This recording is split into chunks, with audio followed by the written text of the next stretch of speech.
and welcome to Your Vote Counts, a public informational service program bringing Oregon Secretary of State primary 2020 election interviews to you. This is produced by Capital Community Television via remote technology in collaboration with the League of Women Voters of Oregon and the League of Women Voters of Marion and Polk counties. For this race, all candidates were invited and all were accepted. Candidates did not receive the questions which were developed by the League of Women Voters ahead of time. The candidates were asked to prepare a 3-minute statement telling about themselves, their qualifications, and their vision for the office if elected. I am Tomika Dew from the League of Women Voters of Marion and Polk counties, and I'd like to introduce Shemia Fagan, who's running for Oregon Secretary of State, who will now begin with her opening statement. Hi, Tomika and League of Women Voters. Thank you so much for this opportunity.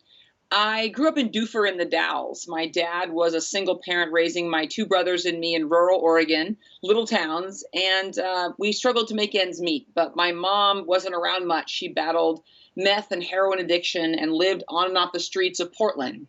And I remember one time in 1997, my brother was driving me to East Portland, and we were going to go see our mom for the first time in, at that point, probably 2 or 3 years. We hadn't seen her. She hadn't had a home, and she finally did have a place to call home, and she invited us to come visit. And my brother and I pulled up to this big, beautiful, kind of Victorian-style house with a huge wraparound porch, and she greeted us and then walked us around to the front steps. But instead of walking up the steps, she dropped to all fours and she crawled under the porch. And then she invited us into her home. And my brother and I dropped to all fours and we crawled under the porch behind her. And on a sleeping bag, she kind of showed us a box that she kept with her that was full of pictures of us and letters from us. And I know that on her darkest days, that box showed her that an ordinary life was within reach. And so she fought for it. And when she passed away in 2014, she'd been clean for almost 6 years, and she'd been living in the first house she'd ever owned out in Umatilla, Oregon. And the minister who performed her service captured her journey by saying, Trish reached the place of an ordinary life, a job and a house and a dog. But it didn't just happen to her. She fought for it with everything she had in her. And Tomika, I have been serving in the Oregon politics. I started with school board, the Oregon House, and I'm now in the Oregon Senate. I've been serving as a leader in Oregon for almost 10 years. And my central focus has been making sure that folks who are out there fighting for the stability of an ordinary life, that we remove barriers and expand access. And one of the places I've done that in particular is expanding access to voting. I was one of the first legislators to sit down with then Secretary of State Kate Brown back in 2013 as we mapped out our path to passing automatic voter registration, which we passed 2 years later, making Oregon the first state in the nation. Most recently, I was a leader in the state Senate just last year to add prepaid postage to all of our ballots to make sure that every single ballot mailbox is a ballot box, and eliminating that barrier for rural folks or folks that maybe, a ballot drop box is far away or going to the store and getting a stamp as an extra trip, making sure that every mailbox and ballot in Oregon is a ballot box, and also making sure that we enter the National Popular Vote Compact. I was a leader on that in the state Senate. Finally, after about 10 years, Oregon's been trying to join that compact.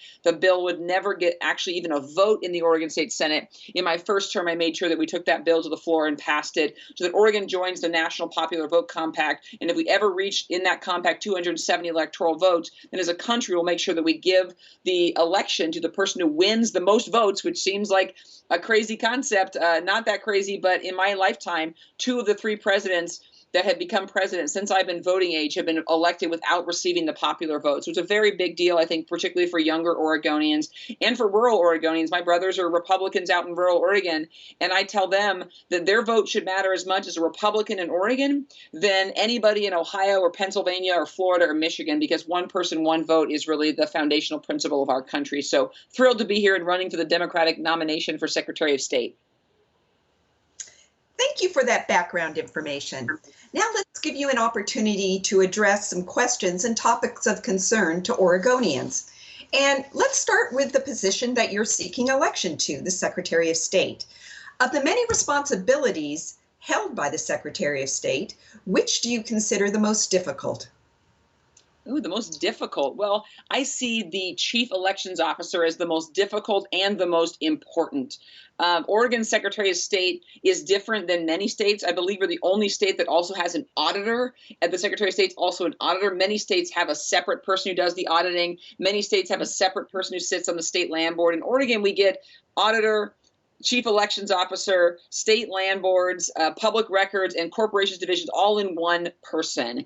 And so kind of 5 for the price of 1 here in Oregon. But the chief elections officer is what the Oregon Secretary of State shares with all other secretaries of state in the country, is that we have to make sure that our elections are open and accessible and fair and secure. And so I can see that even though it's the most important job, it's also the most difficult job because the stakes are so high. We can't mess up when it comes to an election, not only because we need to have free and fair elections, but because we need to restore people's faith in their democracy. And we never want to have happen in Oregon something that happened in Wisconsin just a week ago, where folks are having to choose between their very lives or their family or their loved ones and actually being able to vote. So I'm so proud that Oregon is a vote by mail state. And I'm incredibly frustrated to watch the president actually go out there and trash Oregonians the way we do democracy when he calls voting by mail corrupt and a terrible thing and saying that we're cheaters. And I think Oregonians should stand up to that, whether they're Republicans or Democrats or any other non-affiliated voter, because this is the Oregon way of democracy. We've done it well for over 20 years,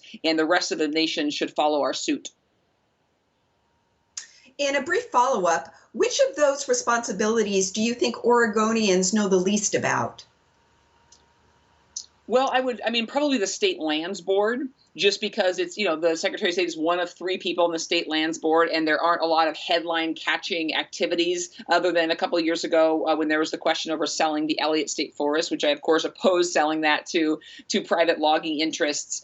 And I would say probably the State Lands Board is the one that Oregonians know the least about. The elections is probably the one that Oregonians know the most about, but they're all important to Oregonians, even if we don't know what they're doing. And you hit on an important question, Tomika, because my brothers, one's a diesel mechanic in Hermiston, the other's a sheet metal welder in Pendleton. When I first told them I was running for Secretary of State, they were like, "That's awesome, sis. I don't really know what that job does."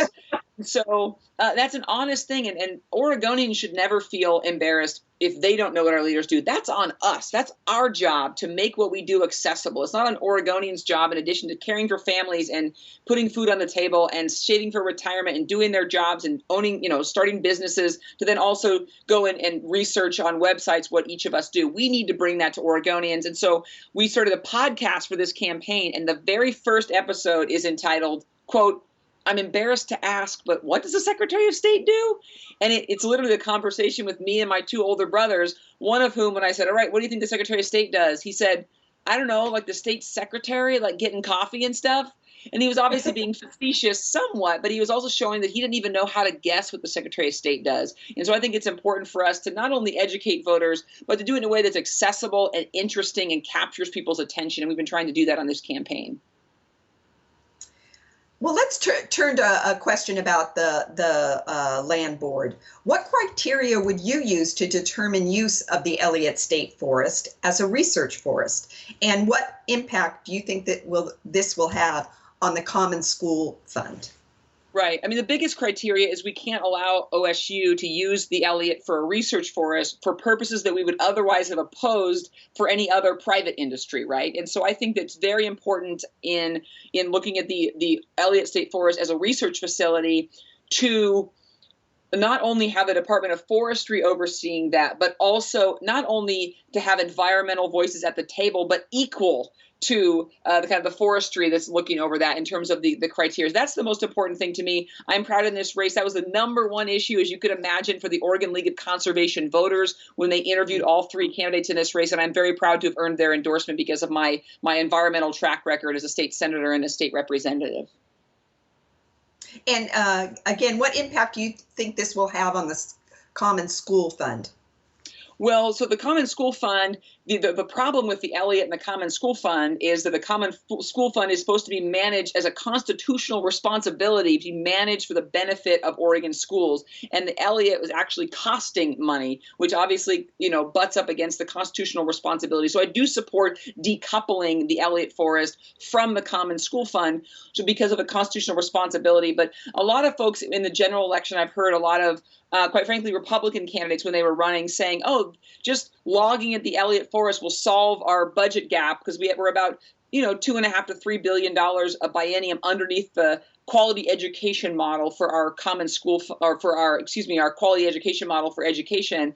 And so I've heard Republicans say, oh, if we just did this in the Elliott. Well, the reality is the entire Common School Fund produces in the range of kind of, tens of millions of dollars per year for our schools, not $2.5 to $3 billion. So that's a bit of a red herring that folks like to point to say if we just did this and made the most money on the Elliott, we would solve our quality education model, because we wouldn't. Even the entire Common School Fund, pitches in tens of millions of dollars, which is real money, and benefits schools obviously all over this state, but it's not enough to obviously close that gap for the quality education model. So I did support decoupling the Elliott Forest from the Common School Fund, because that Common School Fund, that trust, has a fiduciary responsibility to be for the benefit of Oregon schools, not to cost money, which the Elliott was doing. Thank you. Yeah. Let's move on to another question. Do you support an independent citizens redistricting commission? And if so, what criteria would be important to this commission? So I don't support the ballot measure that went to create independent redistricting commission.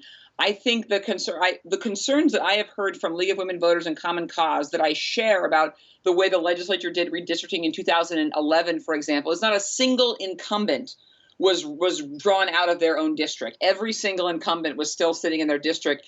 I think that Oregon law, when enforced, does a good job in redistricting in the way that we already have it. People talk a lot about the U.S. Supreme Court recently ruling that political gerrymandering is not an issue for the U.S. Supreme Court under the 14th Amendment. And so folks say, oh, great, that means partisan gerrymandering is okay. It's not okay under both the free and equal clause of the Oregon Constitution, and also specifically under Oregon law. I believe it's ORS 188.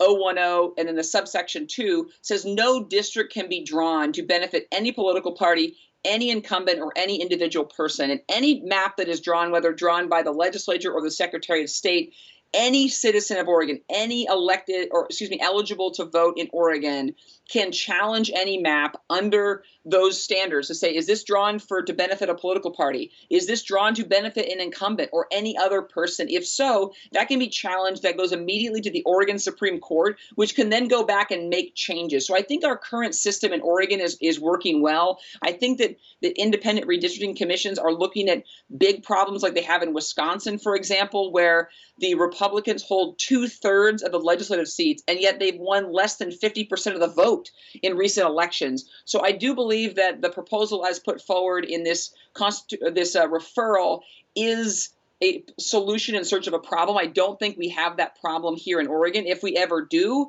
I would certainly look at a commission. But I think that my concern with the ballot measure putting forward is that it wants to introduce competitiveness as a factor. And I have a concern about that because the goal of redistricting is representation, not competitiveness.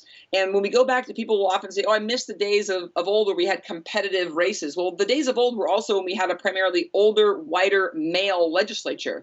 In 2016, for example, Oregon saw the most diverse freshman class ever in the Oregon House. And not surprisingly, most of those folks came from what we would call safe Democratic districts. So I think that in a state that has a horrible racial history, I think it's important that we center redistricting on communities who have been historically failed or underserved by government and lacked representation, not centering it on competitiveness, which might make more districts and more seats competitive, and yet actually go backwards in terms of equal representation for all people in Oregon, particularly Black, Indigenous, and people of color. So I do support the way that we do it now with enforcement of ORS 188-010, which says no map can be drawn to benefit a party, an incumbent, or any particular person, and the Oregon Supreme Court does and should take that very seriously upon any challenge. Thank you. How would you make Oregon's election system more resilient, considering the impact of natural disasters and cyber attacks? Well, cyber attacks, I think we need to keep doing what we are doing, which is paper ballots that people fill out, by hand. They get mailed in, and then we always keep those same ballots. They of course scan those in through an optical character recognition system, but then that is not online. So I think it's very important in the security that Oregon actually continues to do what we are doing, paper ballots that people mail in, and none of our voting systems being online. That's very important. But there are security concerns about our voter registration system, because we do want to make voter registration, not voting, but voter registration accessible online. People can go on OregonVotes.org and register for a party so they can vote in a closed primary. They can obviously register to vote, period. They can change their status from inactive to active, et cetera. And so we need to make sure that we are doing everything we can to protect. And I think there was an audit done by the chief information officer in 2019 that laid out some cybersecurity steps that need to be taken to protect our voter registration system. But in terms of our voting system, we need to keep paper ballots and nothing connected to the internet. Well, I think we're going to wrap this up with one last question, and let's focus that on whether you support the requirement that all political advertisements list the identities and the amount of contributions made by its largest donors, and why or why not. Absolutely.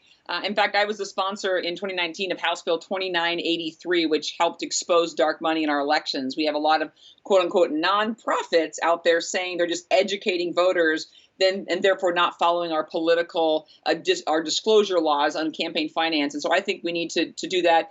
As somebody who has had large corporations line up against me in every race I've ever run, I think it's important for folks, because you can name, Tomika, you could call a PAC the Cuddly Kittens PAC, and then put out advertising that suggested we should kill all kittens. I mean, literally, you can call your PAC anything and talk about anything. And so we need to make sure that folks, if they're going to get a PAC or an advertisement from, the Best for Oregon PAC, that if that's a PAC that's donors are fossil fuel companies and opioid manufacturers and giant corporate interests, that just is something Oregonians deserve to know. Oregonians are smart. We can make our own decisions. We just need to be able to have the information at the time that we're making those decisions to be able to have that disclosure. And so I do support disclosing donors on advertising.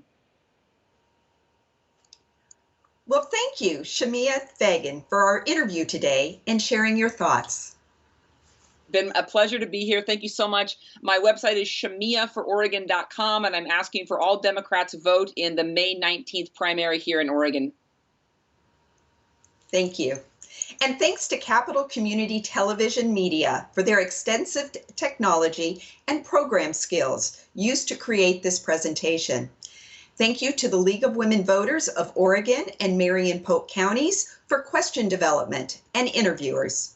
And thanks to you, the public, for watching in order to become a more informed voter. For more information, please go online to Vote 411. You have until April 28th to register to vote or to make registration adjustments, including address changes. Ballots will be mailed out beginning April 29th. Postmarks are not accepted. Elections matter. Remember to vote, because your vote counts.